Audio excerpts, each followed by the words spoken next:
Hi, welcome to my channel. இன்றைக்கி நம்ம ஒரு சூப்பரான கிறிஸ்மஸ் ஸ்பெஷல் ஸ்வீட் ரெசிபி தான் பார்க்க போகிறோம். கலகலா ரெசிபி. இதுக்கு ஒரு கப்பில் கொஞ்சமாக ரவை எடுத்துருக்கேன். அதில் தண்ணி ஊற்றி ஒரு 10 நிமிஷம் நல்லா ஊற வச்சுக்கிறேன். அது ஊறின கேப்பில் ஒரு மிக்ஸி ஜாரில் 1 கப் சுகர் எடுத்து 3 ஏலக்காய் சேர்த்து பவுடர் பண்ணி எடுத்துக்கிறேன். இன்னொரு பவுல் எடுத்துக்கிறேன். அதில் 2 கப் கோதுமை மாவு சேர்த்துக்கிறேன். அது கூட ஊற வச்ச ரவையும் சேர்த்துக்கிறேன். இந்த ரெசிபி நீங்கள் மைதா மாவில் கூட ட்ரை பண்ணலாம். ரொம்ப டேஸ்ட்டாக இருக்கும். இது கூட பவுடர் பண்ண சுகரையும் ஆட் பண்ணிக்கிறேன். உருக்கி வச்ச வெண்ணெய் 2 ஸ்பூன் சேர்த்துக்கிறேன்.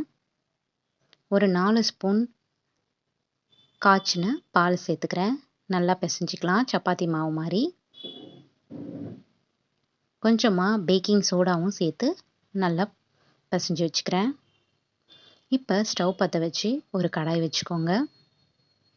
இதில் எண்ணெய் ஊற்றிக்கோங்க. எண்ணெய் சூடாகட்டும். இப்போ நம்ம பிசைஞ்சு வச்ச மாவெல்லாம் உருட்டிக்கலாம். இப்போ சப்பாத்தி மாவு மாதிரி திரட்டிக்கோங்க. ரொம்ப மெலிசாக திரட்ட வேணாம், கொஞ்சம் தடிமனாக திரட்டிக்கோங்க. இப்போ எல்லாத்தையும் ஸ்கொயராக கட் பண்ணிக்கலாம். உங்களுக்கு எந்த ஷேப் வேணுமோ அந்த ஷேப்பில் நீங்கள் கட் பண்ணி எடுத்துக்கோங்க.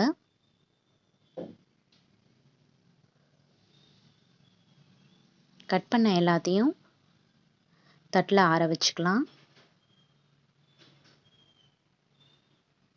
இப்போ எண்ணெய் சூடாயிடுச்சு.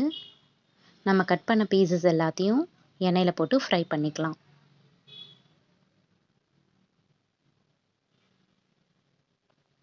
கலர் சேஞ்ச் ஆனதுக்கப்புறமா நம்ம எடுத்துடலாம்.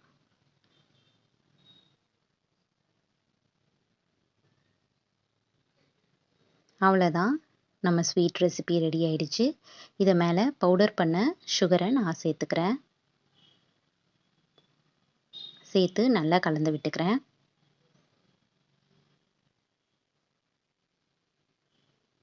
ரொம்ப டேஸ்ட்டாக இருக்கும். செஞ்சு பார்த்துட்டு உங்கள் ரிவ்யூஸை கமெண்ட்ஸில் சொல்லுங்கள்.